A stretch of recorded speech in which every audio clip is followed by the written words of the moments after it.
ابھی آپ ضمن حدیث کی سرگرمیوں کو سماعت فرما رہے تھے.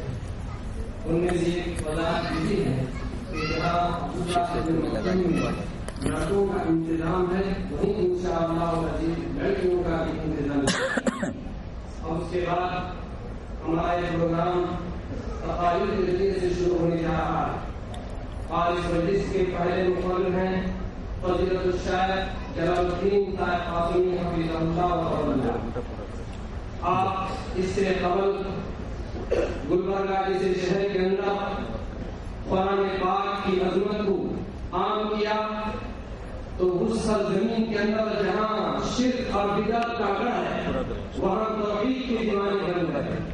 عالم کی محنت کاوش کتابات بیانات وعظ نصیحت درس قرآن درس حدیث اتنا مفید ہوتا کہ چند ہی دنوں کے اندر بہت سی مسجدیں توحید کی بندی کی چلی گئی. اور بہت سے نوجوان جو علم سے وابستہ تھے وہ قرآن کی قریب آتے چلے گئے.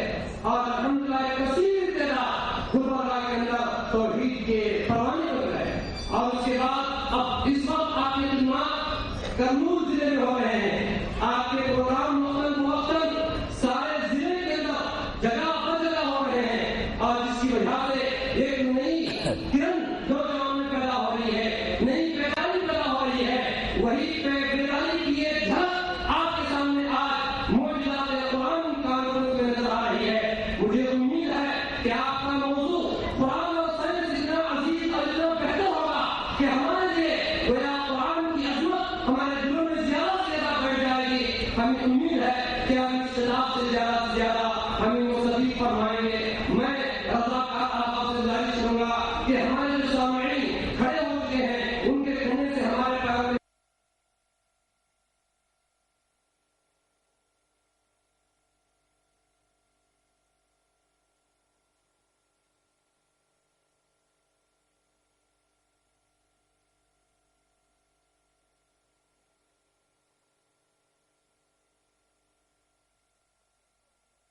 السلام علیکم ورحمۃ اللہ وبرکاتہ.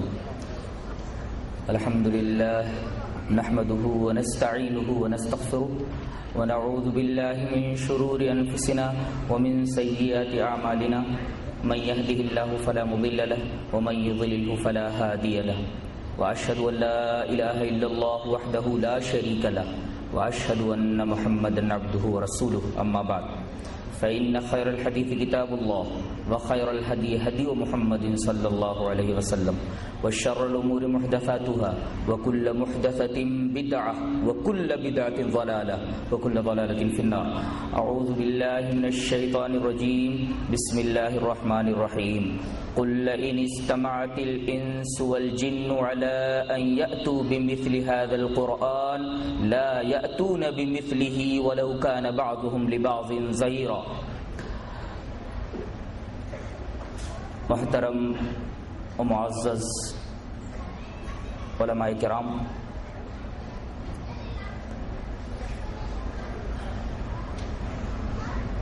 محترم بزرگوں،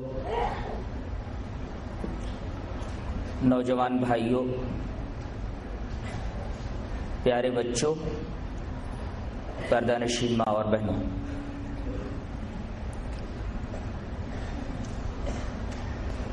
بلا کسی تمہید کے میں اپنے موضوع پر آ رہا ہوں. موضوع جیسا کہ آپ کو معلوم ہوا کہ معجزات قرآن ہے. حقیقت یہ ہے کہ قرآن حکیم کے اعجاز کے کئی پہلو ہیں.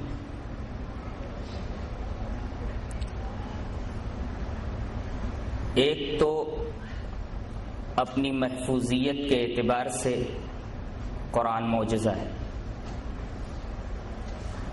اپنے اسلوب بیان کے اعتبار سے قرآن معجزہ ہے، اپنے دلائل کے اعتبار سے قرآن حکیم معجزہ ہے، اپنی جادو بیانی کے اعتبار سے قرآن حکیم معجزہ ہے، اپنی آواز اور اپنی صوت کے اعتبار سے قرآن حکیم معجزہ ہے۔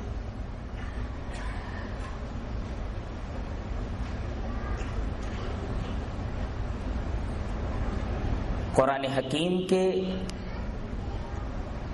اعجاز کے ان تمام پہلوؤں کے اوپر روشنی ڈالنا کسی انسان کے بس کی بات نہیں ہے۔ آئیے سب سے پہلے قرآن اپنی محفوظیت کے اعتبار سے معجزہ ہے، اس کا جائزہ لے لیں۔ اللہ تبارک و تعالی ارشاد فرماتا ہے اِنَّا نَحْنُ نَزَّلْنَا الذِّكْرَ وَإِنَّا لَهُ لَحَافِظُونَ، بے شک ہم نے ذکر کو یعنی قرآن حکیم کو نازل فرمایا اور ہم ہی اس کی حفاظت کرنے والے ہیں۔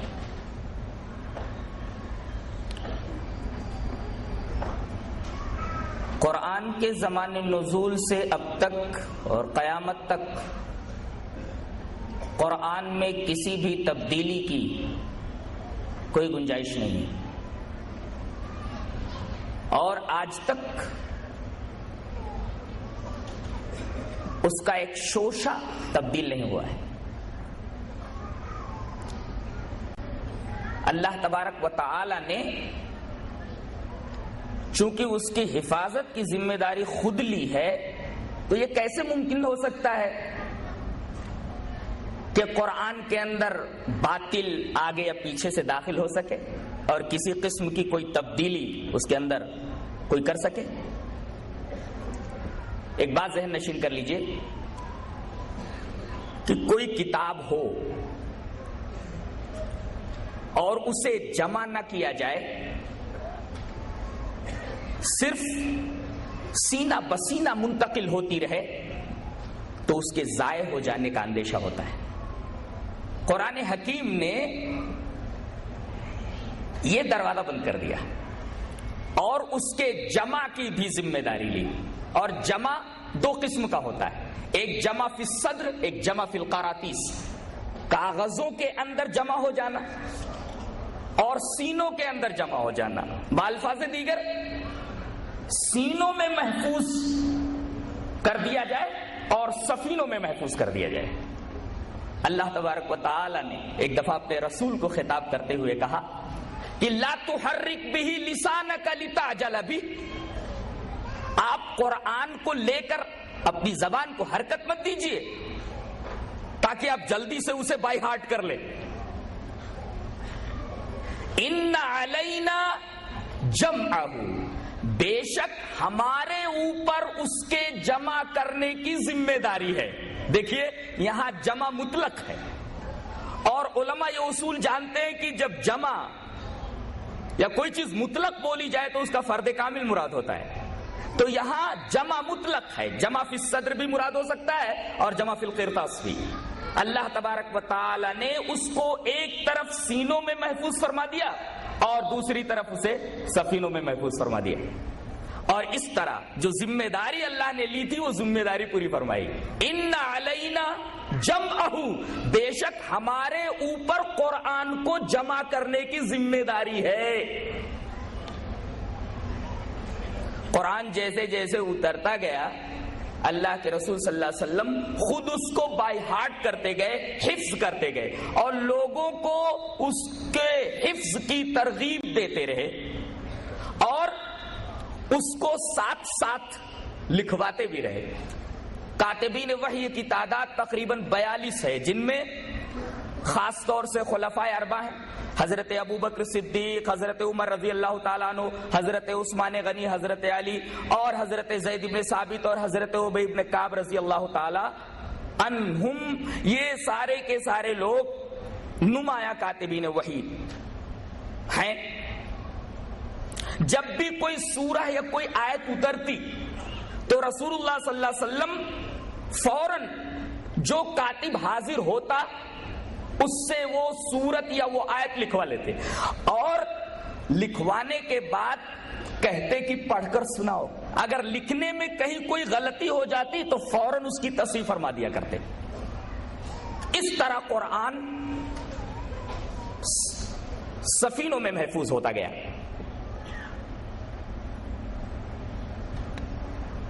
اور جب آپ کا انتقال ہوا تو اس وقت تقریباً 23 آدمی حافظ قرآن تھے.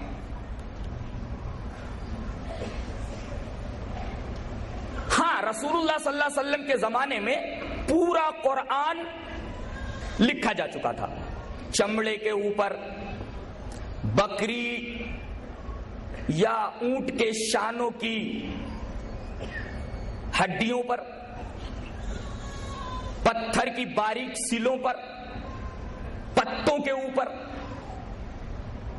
ہاں، یہ اور بات ہے کہ رسول اللہ صلی اللہ علیہ وسلم کے زمانے میں اسے ایک جگہ جمع کر کے ایک دھاگے میں اس کی شیرازہ بندی نہیں ہو سکی تھی. سن 12 ہجری کے اندر حضرت ابوبکر صدیق رضی اللہ تعالیٰ عنہ کے زمانے میں ایک کمیٹی بنائی گئی جس کا صدر حضرت زید بن ثابت رضی اللہ تعالیٰ عنہ کو بنایا گیا، اور ان کی نگرانی میں قرآن حکیم کو ایک جگہ جمع کیا گیا اور اسے چمڑے کے اوراق پر لکھ کر کے ایک دھاگے سے اس کی شیرازہ بندی کر دی گئی. عہد عثمانی میں اسی نسخے کی 7 نقلیں کروائی گئیں اور سلطنت اسلامیہ کے مختلف مراکز کے اندر یہ نسخے بھیج دیے گئے. آج بھی عہد عثمانی میں جو 7 نسخے اس نسخہ صدیقی سے لیے گئے تھے، ان نسخوں میں سے 2 نسخے آج بھی دنیا میں موجود ہیں. ایک تو ترکی کے دارالسلطنت استانبول کے توپ کپو میوزیم کے اندر موجود ہے، اور دوسرے روس میں تاشقند میوزیم کے اندر موجود ہے. اور آج کے قرآن کو سامنے رکھ کر، اس قرآن کو سامنے رکھ کر دونوں کا مقارنہ کیا جائے، ٹیلی کیا جائے، تو دونوں میں کوئی فرق نظر نہیں آئے گا. اس طرح اللہ تبارک و تعالی نے جس طرح اس کی حفاظت کی ذمہ داری لی تھی، ذمہ داری پوری فرمائی. ایک طرف سینوں میں قرآن محفوظ ہوتا گیا، دوسری طرف سفینوں میں. دوسری جنگ عظیم کے بعد میونخ یونیورسٹی جرمن کی، اس میں ایک ادارہ تحقیقات قرآنی کے نام سے قائم کیا گیا اور اس کا سربراہ ڈاکٹر پریتزل کو بنایا گیا. انہوں نے پوری دنیا سے تقریباً 42,000 قرآن کے نسخے منگوائے، اور ان 42,000 نسخوں کا جب مقابلہ کیا، مقابلے کے بعد جو رپورٹ شائع ہوئی وہ یہ تھی کہ ان 42,000 نسخوں میں کسی بھی قسم کی خطی مناقضت یا کسی قسم کی تبدیلی نہیں پائی جاتی. یہ قرآن حکیم کے انتہائی محفوظ ہونے کی بین دلیل اور کھلی ہوئی علامت. اچھا، کسی کتاب کو اگر جمع کر دیا جائے، چاہے کاغذ میں چاہے سینے میں، لیکن اس کو پڑھا نہ جائے، تب بھی کتاب کے ضائع ہو جانے کا اندیشہ ہوتا ہے. کتاب موجود رہے، اس کو پڑھے ہی نہ، تب بھی کتاب کے ضائع ہونے کا اندیشہ ہو جاتا ہے.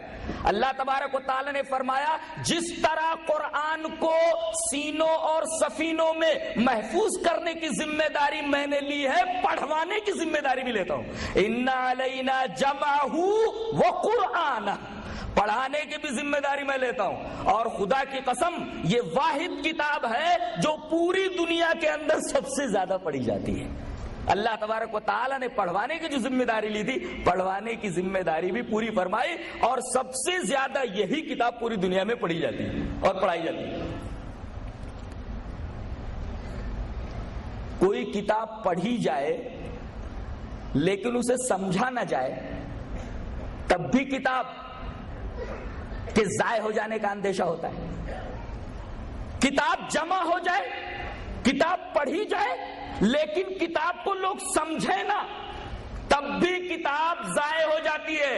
اللہ تبارک و تعالی نے فرمایا اس کی وضاحت، اس کی تفسیر، اس کے بیان کی ذمہ داری بھی میرے اوپر ہے۔ اللہ نے فرمایا ان علینا جمعہ وقرآنہ فاذا قرأناہ فاتبع قرآنہ ثم ان علینا بیانہ، میرے اوپر، ہمارے اوپر اس قرآن کی وضاحت کی ذمہ داری ہے۔ اور آج دنیا کی یہ واحد کتاب ہے کہ جتنی تفسیریں اس کتاب کی لکھی گئی ہیں کسی اور کتاب کی تفسیر دنیا میں نہیں لکھی گئی۔ اس طرح قرآن حکیم کو محفوظ فرما دیا گیا، اور اللہ نے فرما دیا لا یأتیہ الباطل من بین یدیہ ولا من خلفہ تنزیل من حکیم حمید۔ باطل نہ تو اس کے آگے سے آ سکتا ہے، نہ باطل اس کے پیچھے سے آ سکتا ہے، قیامت تک کے لیے اس کو محفوظ کر دیا گیا ہے۔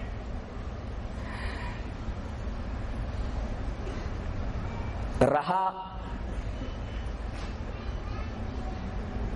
اعجاز کا دوسرا پہلو کہ اس جیسی کتاب کو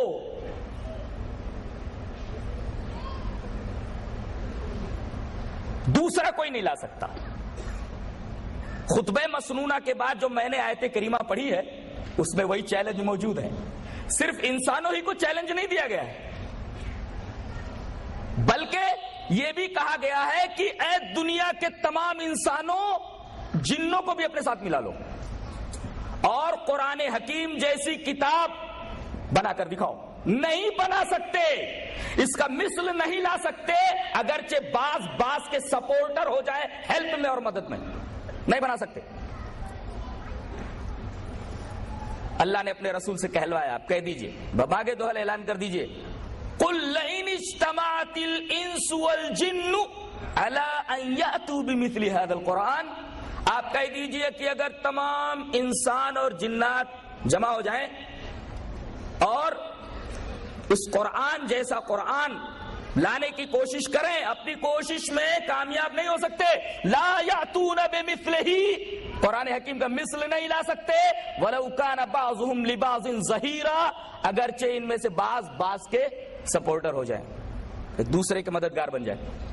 ویسے دعوے تو بہت کیے گئے، خود کفار نے بھی دعویٰ کیا ہے، لو نشاء لقلنا مثل هذا، اگر ہم چاہیں تو قرآن جیسا قرآن بنا سکتے ہیں، قرآن جیسی کتاب لا سکتے ہیں۔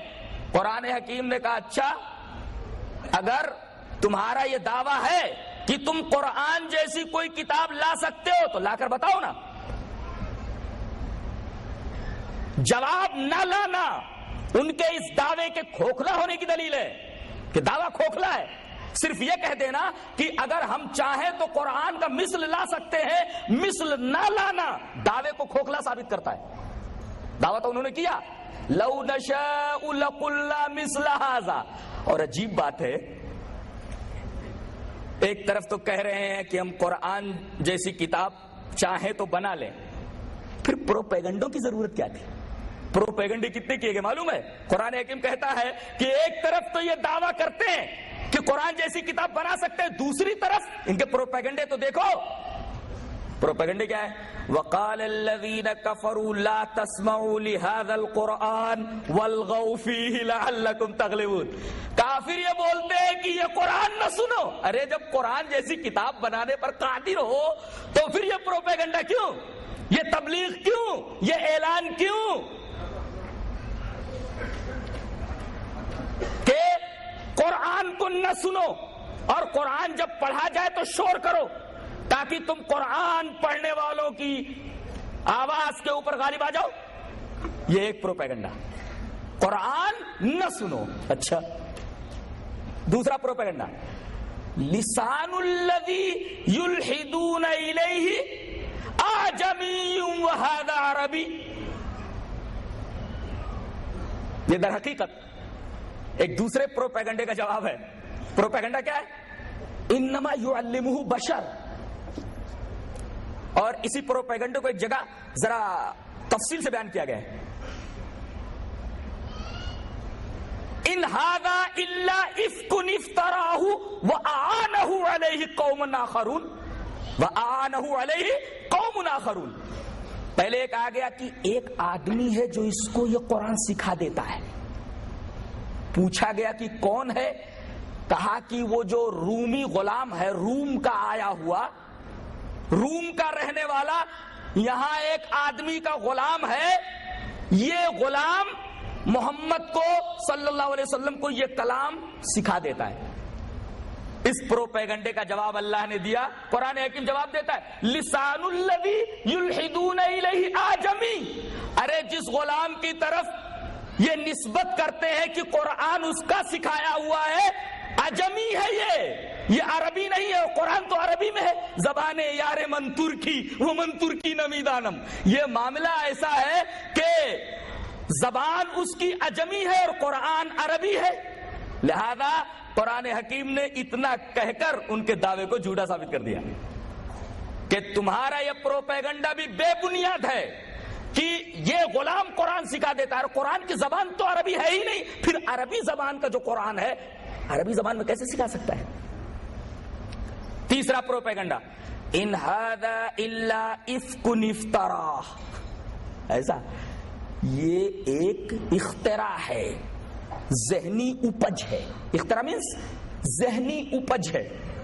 قرآن حکیم اس پروپیگنڈے کا جواب دیتے ہوئے کہتا ہے قل فاتو بعشر سور مفتریات. چلو ایسی 10 صورتیں تم بھی ذہنی اپج کر کے لے آؤ. اللہ اکبر. یہ قرآن حکیم کا انداز بیان اور جرح کا انداز. مختصر بات مختصر لفظوں کے اندر اس طرح کی جرح کرتا ہے، آدمی کو ساکت ہونے پر، خاموش ہونے پر مجبور کر دیتا ہے.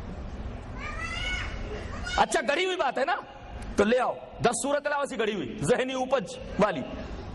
قل فاتو بعشر سور مفتریات. ایسی گڑی ہوئی 10 صورتیں لے آؤ.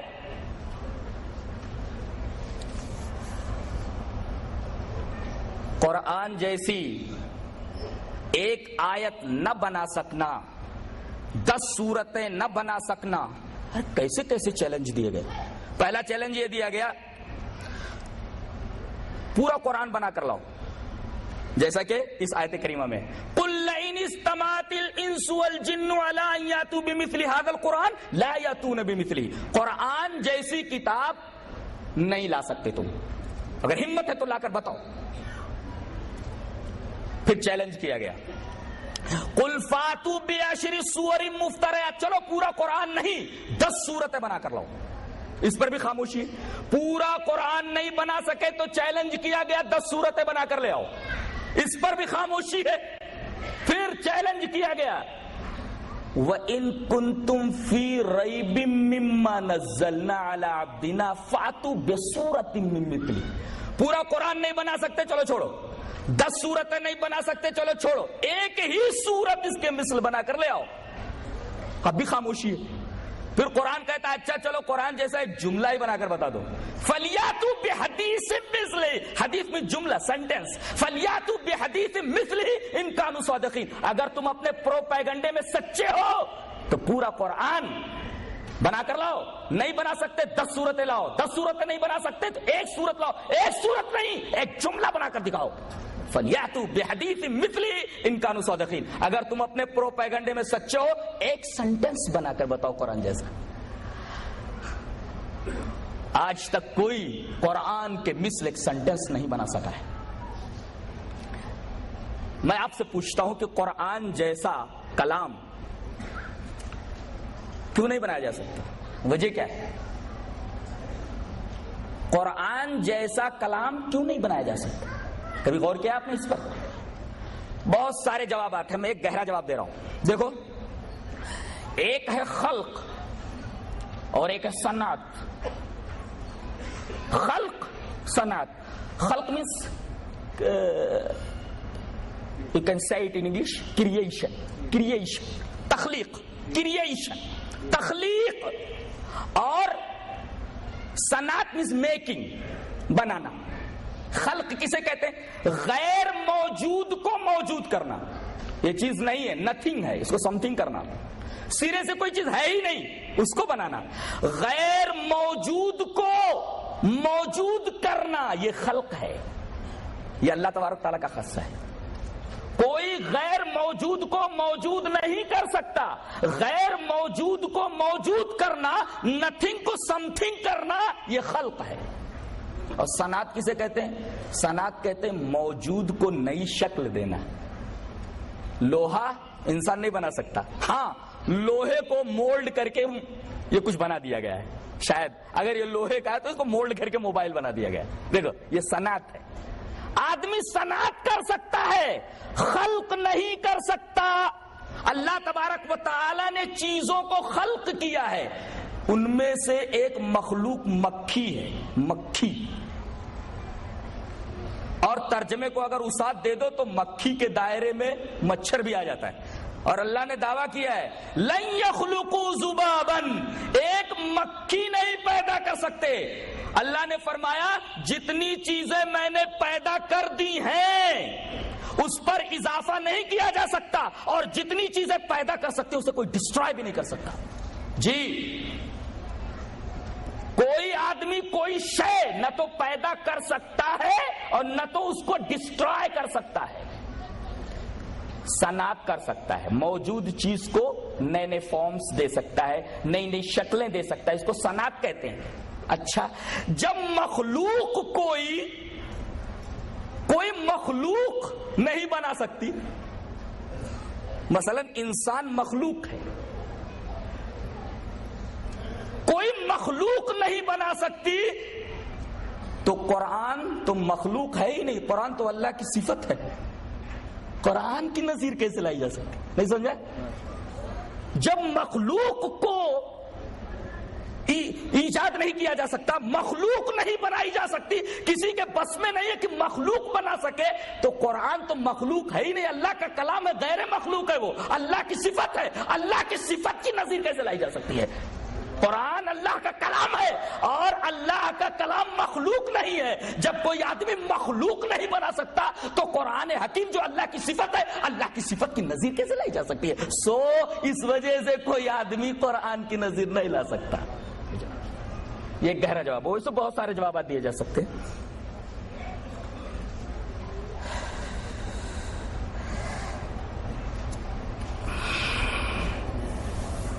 یہ تو تھا اس سوال کا جواب کہ قرآن حکیم جیسی کوئی آیت، کوئی سورت، کوئی جملہ کوئی کیوں نہیں بنا سکتا.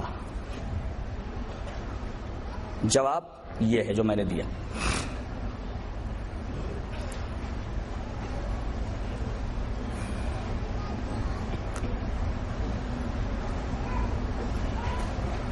قرآن حکیم اپنی حقیقت بیانی کے اعتبار سے بھی معجزہ ہے. اللہ اکبر. حقیقت جانتے کسے بولتے ہیں؟ مانو یا نہ مانو بات یہی ہے. یہ حق کی تعریف ہے. حق کسے بولتے ہیں؟ مانو یا نہ مانو بات یہی ہے. تسلیم کرو یا نہ کرو بات یہی ہے. اٹ از کالڈ حق. اسی کو حق بولتے ہیں. چاہے مانو یا نہ مانو یہی حق ہے، یہی ہے. اس کو حق بولتے. دیکھو پہلے کوئی چیز سپوزیشن کے درجے میں رہتی ہے، مفروضہ جسے بولتے ہیں. مفروضہ فرض کر لیا گیا، سپوز کہتے نہیں، فرض کرو. پھر سپوز سے اگلا مرحلہ ہے تھیری کا، نظریہ. اور نظریہ جب اپنے تمام اطراف سے ثابت ہو جاتا تو لا بن جاتا ہے. لا. قرآن حکیم کے اندر کوئی بات نہ تو سپوزیشن ہے نہ تھیری ہے، ٹوٹل لاز ہیں، قانون ہے. اور پھر قانون کے بعد کوئی اور مرحلہ نہیں ہوتا ثبوت کا. اسی کو حقیقت کہتے ہیں، اسی کو حق بولتے ہیں. قرآن کے تمام اصول حق ہے. قرآن کوئی نظریہ نہیں ہے، قرآن کوئی تھیری نہیں ہے، قرآن کوئی مفروضہ نہیں ہے. قرآن از اول تا آخر لا ہے، لا ہے. اس کے ہر اصول لاز کی حیثیت رکھتے ہیں اور لا کو کبھی چیلنج نہیں کیا جا سکتا. سپوزیشن کو چیلنج کیا جا سکتا ہے، مفروضے کو چیلنج کیا جا سکتا ہے، اسی طرح تھیری کو چیلنج کیا جا سکتا ہے. لیکن لا کو چیلنج نہیں کیا جا سکتا. لفظوں میں اللہ تبارک و تعالی نے اتنی لچک رکھی ہے تو قرآن حکیم بنیادی طور پر ہدایت کی کتاب، لیکن خدا کی قسم اگر یہ میں کہوں تو بیجا نہ ہوگا کہ دنیا میں جتنے بھی فنون ہیں ہر فن کے استاد کو یہ کتاب اس کے فن کی آخری کتاب ملے گی. اور یہ میں نہیں کہہ رہا، سید قطب شہید کے بھائی محمد قطب انہوں نے جامعۃ الازہر مصر سے نفسیات جیسے ٹف موضوع کے اوپر سائیکولوجی کے اوپر پی ایچ ڈی کیا ہے. میں نے ان کی سائیکولوجی پر لکھی ہوئی کئی کتابیں پڑھی ہیں، الدراسات فی النفس الانسانیہ، فی النفس والمجتمع، اسی طریقے سے الانسان بین المادیۃ والاسلام، التطور والثبات فی حیات البشریہ. یہ ساری بڑی ضخیم کتابیں میں نے لفظاً سائیکولوجی پر لکھی ان کی کتابیں پڑھی ہیں. انہوں نے مقدمے کے اندر ایک بڑی عجیب و غریب بات لکھی ہے کہ میں نے جب اس ٹاپک کو تھیسس کے لیے منتخب کیا تو میں نے جب قرآن حکیم کا مطالعہ کیا تو مجھے الحمد کی الف سے لے کر والناس کی سین تک پورا قرآن سائیکولوجی نظر آیا. اللہ، یہ کوئی معمولی بات نہیں ہے. لہذا میرا یہ کہنا بالکل بجا ہے کہ دنیا میں جتنے فنون ہیں اس فن کے ہر استاد کے لیے قرآن حکیم آخری کتاب ہے.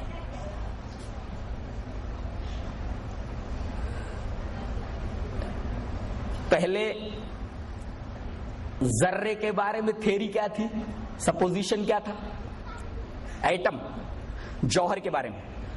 اردو میں اس کو جوہر بولتے ہیں، عربی میں اس کو ذرہ بولتے ہیں، ذرہ، ایٹم. اردو میں اس کو جوہر بولتے ہیں، انگلش میں اس کو ایٹم بولتے ہیں، ایٹم. جان ڈالٹن نے کیا کہا تھا؟ اس کی تھیری تھی، یہ نظریہ تھا کہ جوہر ناقابل انقسام ہے، ایٹم کو تقسیم نہیں کیا جا سکتا، ایٹم تقسیم ہو ہی نہیں سکتا. یہ آخری ذرہ ہے، یہ آخری حد ہے کسی چیز کی جو ناقابل انقسام ہے. ایسا جز ہے کسی چیز کا جس کو آگے حصوں میں تقسیم نہیں کیا جا سکتا. تھیری تھی فقط. لیکن آگے آ کر کے سائنسداں جے تھامسن نے کیا کہا؟ نہیں، ایٹم قابل تقسیم ہے.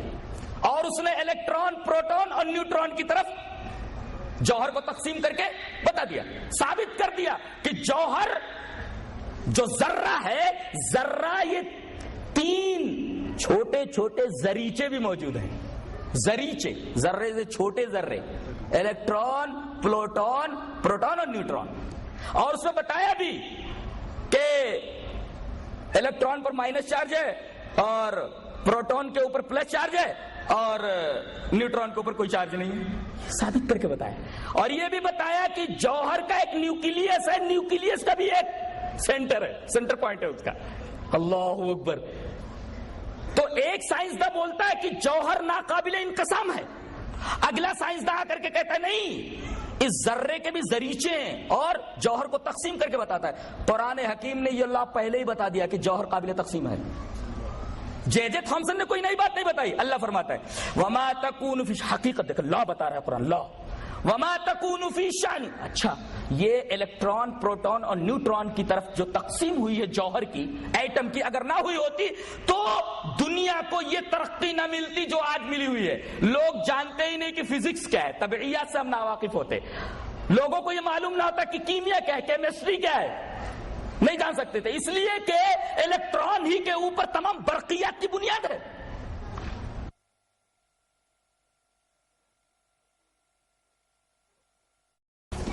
ابھی آپ